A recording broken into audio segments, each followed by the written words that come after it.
When you look at movies, okay, when you look at movies, when I see Star Wars, when I look at Thor, when I look at all this Avengers, okay, when they show this whole space, okay, they have this all sound, okay, coming in, like brilliant music production happening at the back of the sound, okay. And then I actually, at one point of time, really started thinking about, is that the sound when you go to space, okay? When you're traveling through a rocket or when you're traveling through a spaceship, is there a sound that you hear, okay? And I started kind of really thinking about what is the sound of space, okay? Because most of the time, it's silent, okay? There's silence in space, okay? There's nothing as such.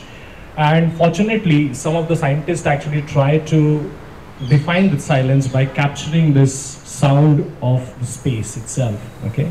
And they captured sound of sun, they captured sound of Mars, they captured sound of Saturn rings as such, okay? And they were very mundane sounds. Like sun has a sound which is like screeching of somebody screeching on the floor and popcorn bursting, okay? That's how the sound of sun is.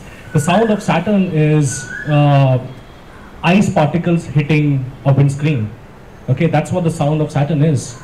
And when I think about Saturn, for me, it was very different, okay? It was very different when I didn't know the sound. When I didn't know the actual sound, it was very different. It was very elegant. It was very kind of really grandeur, okay? It was like, oh my God. And my vision was defined by Star Wars, okay? Space, okay? That's how I actually really started relating things with sound and color, okay? So now when I see sun, unfortunately, I see only popcorn bursting. Okay, I don't know, because that's the actual sound that I'm seeing. Okay, so I think for us, because we are visual people, we are kind of really and sometimes when you paint, when you actually put a color on the stuff, I think most of the time we are actually imagining a sound. Okay, we are actually imagining something. Like for example, if I'm painting water, I'm imagining the sound of water. I'm not just painting. And when I put a splash of white, which is like when the water falls and actually does that splash, it's white in color, okay? When I put that white, when I splash that white, I actually am hearing that sound. And that's why I do it, okay? That's the beauty of, although a person who is perceiving the painting or looking at the painting sees it as static, but the person who is painting is actually really living that sound. And most of the time, we are actually doing that over and over again. And sometimes it is very literal, like a waterfall or leaves actually really rustling with each other, or the sounds that we see on the street. And sometimes it is abstract, okay? Sometimes it actually is, like for example, red as a color. For some people, when you paint red or say red, big red canvas, like Rothko kind of painting a big red square on a canvas, sometimes when you stand on it, you might feel its anger. Somebody might see it as love. Somebody might see it as bold, okay, which is an emotion in itself. So I think it is such a profound, it's such a profound medium, okay, and all these words that I'm saying, when I say love, it doesn't really is devoid of sound, okay. The bells ring, okay, it does ring when I'm looking at it. When I'm looking at it as a blood, I can see the scream. I can hear the scream if I'm seeing it as something which is gory. Okay, that's a power of, and that's a connection between a color and a sound, is in my opinion. I forget the name of a concert which was, there was a famous musician who actually really conducted a whole lot of people to play music, and people paid huge amount of dollars to really get into it, somewhere in Europe. I forget the, I think Philharmonica is the concert where he played. And there were 3 parts to it.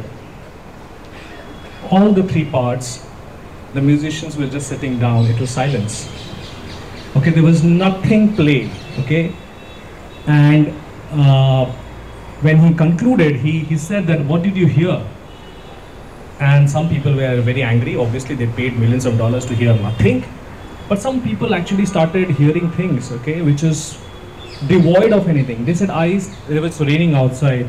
Apparently, said I was hearing rain. I heard somebody taking out a piece of paper from the pocket, okay?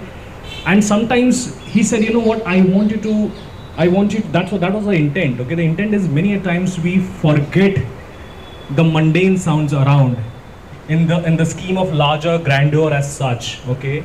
And I wanted you to really feel that sound, and that is what was my concert all about. It was about the mundane sound which actually really is ignored, is a part of our life, okay? It's a part of every day that we live as such. So for me, I think I talked about a lot of other things from space to stuff, but I'll conclude by saying, you know what, for me, sound is a dimension which cannot be held. It's not like a 3D dimension, it cannot be held. And it's a dimension that we as artists should use as much as we can, because I think that is a dimension that nobody else can. Okay, people can make chairs, tables, or kind of really build homes and stuff, but sound is a dimension which not many people can have an expertise in to capture. I think as an artist, we have that ability. We have that ability to capture sound with color, and I think we are blessed, and all of you are blessed. So for me, use that blessing to kind of really showcase what it means to everybody. Yeah. Thank you very much. That's about it. That's my blabber. Sorry.